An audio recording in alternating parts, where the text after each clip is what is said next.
أعوذ بالله من الشيطان الرجيم بسم الله الرحمن الرحيم والتين والزيتون وطور سينين وهذا البلد الأمين لقد خلقنا الإنسان في أحسن تقويم ثم رددناه أسفل سافلين إلا الذين آمنوا وعملوا الصالحات فلهم أجر غير ممنون فما يكذبك بعد بالدين أليس الله بأحكم الحاكمين. My dear brothers, I want to discuss very briefly Surah At-Tin. This is the Surah number 95 and it has 8 ayat. For our understanding, I will divide it into 3 parts. The first 3 ayat, they give a history, a historical geography or geographical history. And then the next 3 ayat together, they derive a conclusion from this history. And then the last 2 ayat, ayat number 7 and 8, they derive the conclusion. The first 3 ayat, they contain an oath, a swearing, a qasam. The first ayat says about fig and olive. Apparently, this is a qasam of 2 fruits. But if you proceed further, in ayat number 2 you can see that the qasam or this swearing or the oath is in fact that of a Mount of Sinai. And in the third ayah, the qasam is of this secure city, that is Makkah. So the suggestion is that the number 1 is also a city. Number 1 also is a place. Number 1 also may be the place where we have a lot of fig or a lot of olive, or maybe the fig and olive are the name of the places. So it seems to us that number 1 is referring to Jesus, his life and his mission. Number 2 is referring to Moses, his life and his mission. And number 3 is pointing towards Ibrahim and his life and his mission. So presenting these 3 prophetic missions, how their lives were, how they were giving the message to the people, a conclusion is drawn in the coming 3 ayat. The first conclusion is that nature of man is good.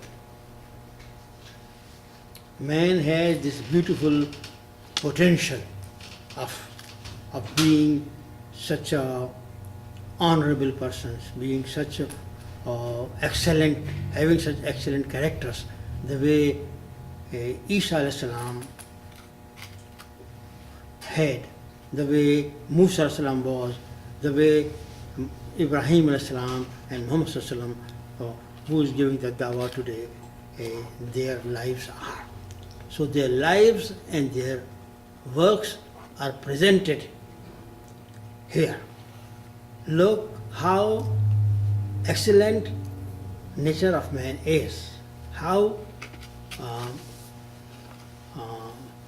human beings can attain such beautiful characters. And then it also points out that human beings can go very, very low, because the society to which these prophets were sent was a rotten society, corrupt society, lot of exploitation, lot of zulm, lot of injustice, lot of fasad, all this was there. And when these prophets came, then instead of repenting, instead of correcting themselves, these people became the enemy of the prophets. And they stood against the dawa, the goodness to which they were inviting.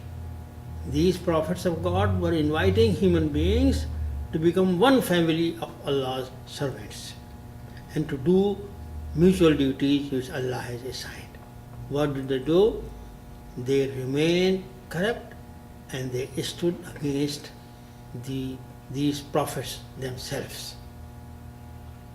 However, the surah appreciates that they are good people too, in spite of the fact that the dominant current was against the prophets.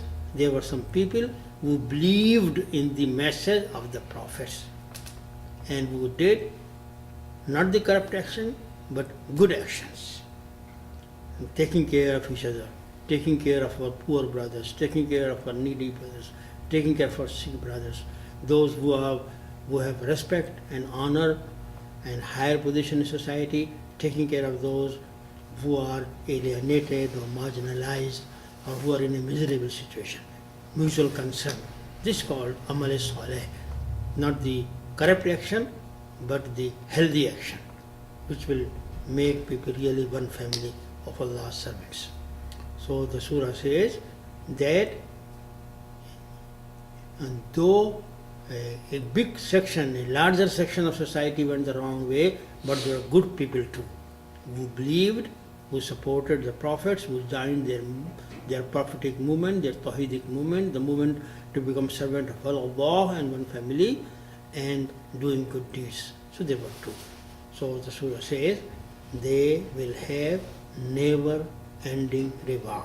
Allah fully appreciates these people. So after making these 3 points, which really unite into one point, the surah concludes, can you still doubt it?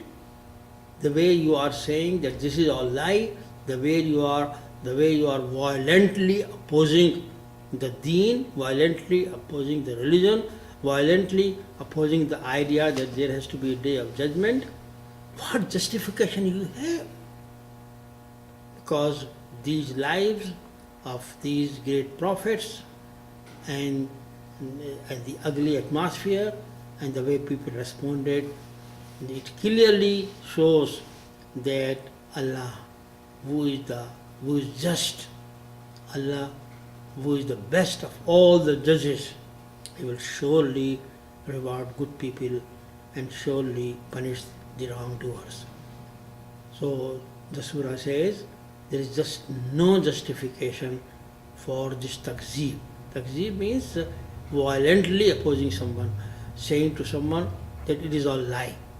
So the way the people were opposing the Qur'anic movement, the way the people were opposing Muhammad sallallahu alaihi wasallam, and the surah concludes that look to the history of earlier prophets and the reaction against them and the goodness which prevailed at the end.